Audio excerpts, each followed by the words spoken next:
reality. That you're the one that decides how successful your business will be. That you're the one that decides what behaviors your business will have. And if your business is not successful, it's because you are behaving badly. Now, some of you would say, she just said I'm behaving bad. Yeah, I did. The reason I said this is because most of the time we won't tell the truth to each other. So we're walking around wondering why our business isn't the same as that business right there who's making $2 million. But that person is doing those certain things in a certain way every day so they can have the success and you're not. So if you want success, what do you have to do? Be successful. Create a plan and work your plan. A plan is great if it's the right plan, but the subconscious really doesn't need a plan, it needs a wish. It needs some desire. It needs some intention, attention, and it needs passion. That's really all it needs. Because it gets up in the morning and makes sure you do too. It's working when you sleep. It's working right now. I think Father Tim said that we have 80,000 on average thoughts a day. How many of you think of the 80,000 thoughts? The problem is you don't think about the thoughts you're having. You just have thoughts. Somebody says something, you have that thought. Somebody else says something, you have that thought. Somebody else says something, you have that thought. You ain't ordered a thought. So now you're mad because you don't have the success you want. Yeah, I can give you this. 7 critical success factors for launching and driving a successful business. Yeah, sure I can. But if you're not thinking about the actions that you are doing in your business, it means nothing. Because your core beliefs are screwing you up. So, what core beliefs do you have about your finances? What core beliefs do you have about success? What core beliefs do you have about marketing, about operations, about behaviors in your business? Because everybody knows that the business needs finance, operations, marketing, branding, advertising, and sales. We know that. We know that. Everybody knows that. We've been told that 1,000 times. Hence the reason why I said, I can hand you this. But if you don't change your behavior, it means nothing. If you don't start to pay attention to what you're paying attention to, it means nothing. How many of you have these? I can't afford it. You can't be spiritual and rich. Rich people are bad. They're greedy, they're dishonest. If I'm wealthy, I have to change friends, live in a different neighborhood, hang out with some different people. Right? Anybody have those? Anybody? Anybody willing to own up to the fact that their core beliefs around finances are limiting their success? Okay, so just sort of kind of maybe you. Well, guess what? I'm going to say one hand up, stand up here, because that would be me. I knew that I was limiting my beliefs. And about 4 years ago, I'll tell you guys a little story. 5 years ago, I was engaged to be married. I had a 2.5 quart rock on my hand and I was walking around and rocking it. And I was like, yeah, y'all, I did it. I was like, yep. Got out of a 22-year abusive marriage. You know, I had done it. I was working in a great job, making 6 figures, and life was good. I knew I had done what I was supposed to do. And then one day, my fiance decided that he wanted to take the kids to Disneyland. Now y'all, at that time I was 51. I did not want to go to Disney World with 2 little children for 10 days. It didn't feel like something I wanted to do. So I said, holla. And they went. And about 5 minutes after he left, I realized that the heat wasn't really working. So I picked up the phone, I called him and I said, hey, how do I change the filter in the furnace? And he said, oh, just go up there, there's 2 screws, you take them down, pull the filter out, put the new filter in, put it back on. Oh, cool. Now, I don't normally do none of that stuff. Y'all see my nails? Right. I don't normally do none of that. That ain't me. But I'm like, okay, that sounds like something I can do. Grab the screwdriver, got the ladder, go up the ladder, take it down, get the filter out, put the filter in, and I realized when I'm up on the ladder that I forgot the screws. So I go down the ladder, get the screws, go back up the ladder, and turn. And the ladder splits in half. Splat. There's me on the floor. There's a bone sticking this way out of my arm. I'm looking at the bone going, okay, how do I put that back? What do I do? I'm on the floor, right? And I'm thinking, okay, where's my phone? Okay, get your phone. Okay, call them. That's what you do. So I crawl to the living room, holding my arm like this. I get the phone. I think I broke my arm. Now y'all know it couldn't have been 15 minutes, right? Because I just was talking to him. He said, call 911. He didn't come back. He didn't call. He left me on the floor with a bone sticking out of my arm. And for the next 10 days, I could not get it fixed because when I went to the emergency room, they wrapped it and caused a compression fracture. And it swelled up so bad that they couldn't repair it. And so I had to sit in a chair for 10 days. And my brother-in-law, ladies, had to take me to the bathroom.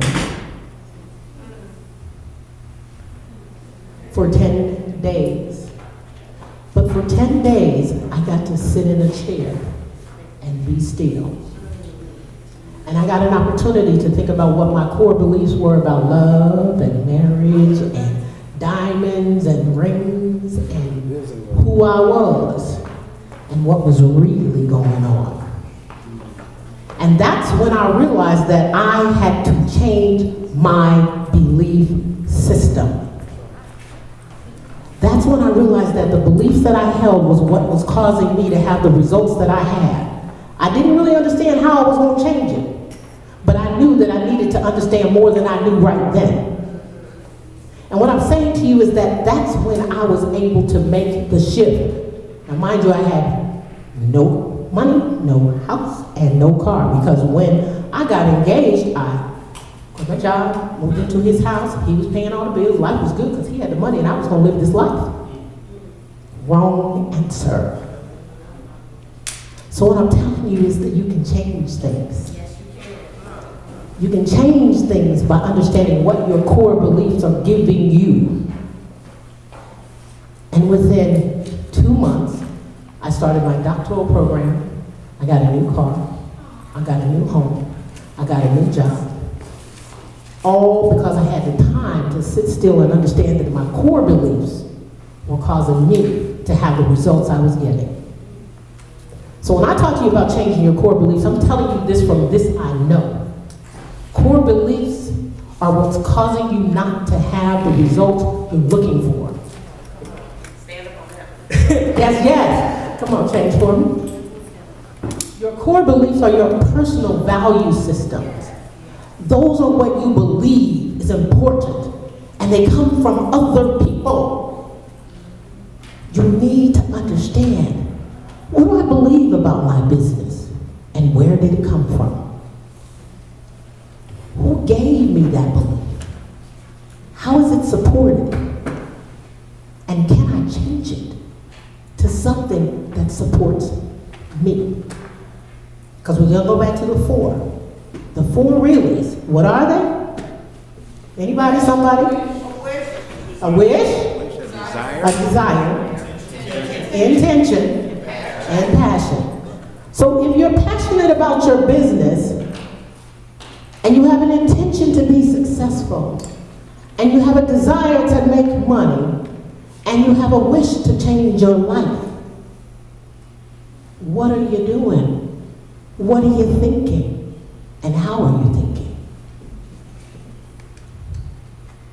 See, most of you are hearing this, and it sounds like church. And And so you say, oh yeah, she's going there with that religious thing. Well, here's the thing. How many people in here believe they're a child of God? I don't care what kind of God you believe, if it's Judaism, if it's Christianity, if it's Baptist, if it's Lutheran, if it's Methodist, it does not matter. The God within you is the one that directs your steps. And if you don't connect, you can't get the results you're looking for. It's that simple. But first you got to understand all the things that are piled on top of it in terms of the values and belief systems that we all get every day. One of them, I'll give you an example. Small business. What does small business say? You're small. Can't get big. Limits. Because something that's small can't be big. So if I want to have a big business, but I'm calling my business small, say again? There's some porch you can't play with the big dog. Okay, Compton. Because you can't open the floor for communication. Absolutely. One of my passions, and I'm absolutely determined about it, I haven't spoken to anybody about it really, is that I want to build or have built a recreation center named after my mom's with a budget of about $10 million on the south side of Chicago. And every day that I work, and every day that I go out of my house, or even if I'm at home studying, I focus on that. That's something I'm absolutely determined to make happen before I die. Do you have a vision? Yes, I do. Is it written down? Absolutely. I write everything down. No, is the vision of this $10 million recreation center Everything down? I do is written down. Okay. And Then here's what I want you to do. I'm not going to interrupt you anymore. To get myself full of the right ideas, I do two things. One, I listen to speakers like, motivational speakers like Tony Robbins and Les Brown. But the other thing I do that I found that I really had to do is eliminate those voices. Like, for instance, Your mama and them. an exterminator came into my house yesterday. And I had books on my floor. So he walked in and he said, I'm going to name you floor man. And I'm a college graduate. I'm an honorary discharged veteran. I've achieved a lot, and I own my own businesses that have made money. And I said, how dare he try to name me? But those are the voices that you have to really keep away from. Now here, hold on. I want to challenge you on something there. Because when someone said something to you, you responded. Here's what I want you to understand. We always think that the things that are happening are outside of us, but that dis-ease from hearing it from him comes from inside. So what I want you to do is sit down for a minute and ask yourself the question of why you had to label yourself on the front end of a veteran and a successful businessman. Because those labels limit your ability. And so when someone else labels you differently, you challenge that. His label means nothing. Right. It's just a label. So what I'm asking you to do is say, that may be as far as he can see. That doesn't have anything to do with content. No, it doesn't. And I didn't even say anything to him. I heard it, and he got nothing from me whatsoever. But what I'm saying is, whether I like it or not, and some of the things I really kind of meditate on, there are messages out there, and you really do have to protect yourself from those messages. Absolutely, So my point is, I didn't say anything here. But I'm sharing with you a thought process and how I know that I have to guard and close out and move forward and move on. Absolutely. And I think what I want to add to that for everyone is to hear what he's saying is that there are things that come at you all the time. And some of those will start to impact your behavior. So you have to be mindful of that which you hear. Because the things that you hear go directly to your subconscious. Does anybody remember when the federal government, the FCC, passed a law that said we couldn't do subliminal priming inside of commercials?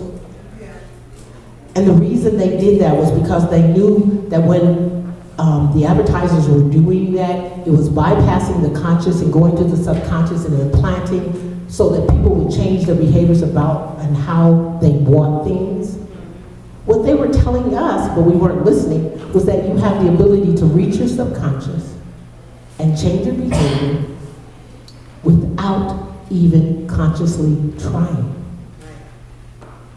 So, moving back to where we are, if you pay attention to these small things, you can change things. Change doesn't require big stuff. Change requires small things. We talk about how to get to be a big business. Everybody here came because they want to be successful. And success looks like for someone to be a $10 million recreational center. To someone else, it looks like 1 million families changed. To someone else, it might be $50 million. To someone else, it might have 50 companies they helped. Success is defined by you, but it only takes one small step to change how you think.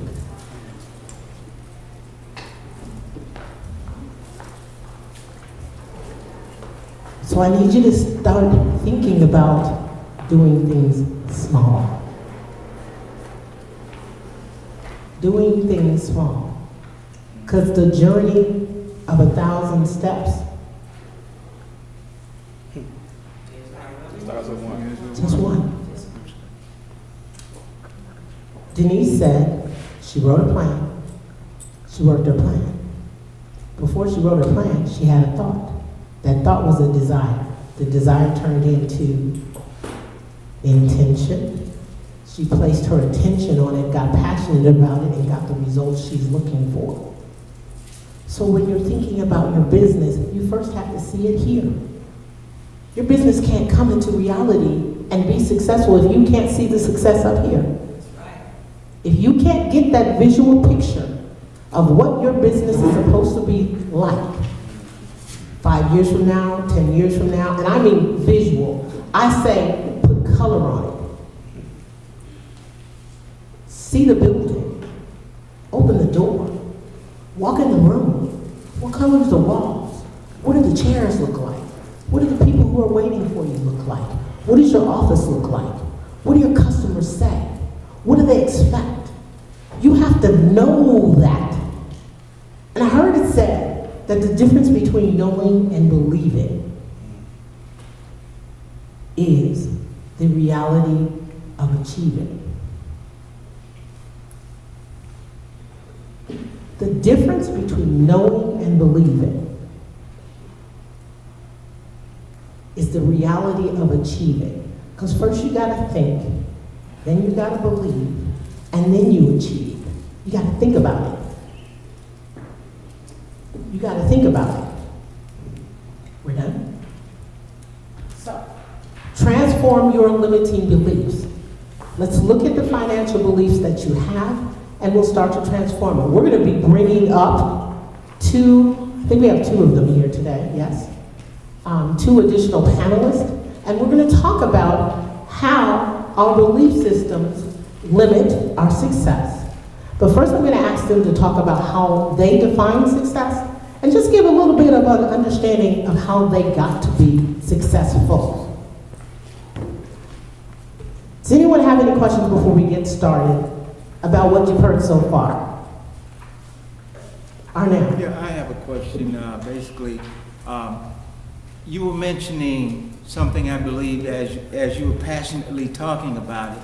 What happened to you? In other words, you fell down. You went low. Okay. That I'm thinking, is that one of the reasons why people, they have to hit the low first before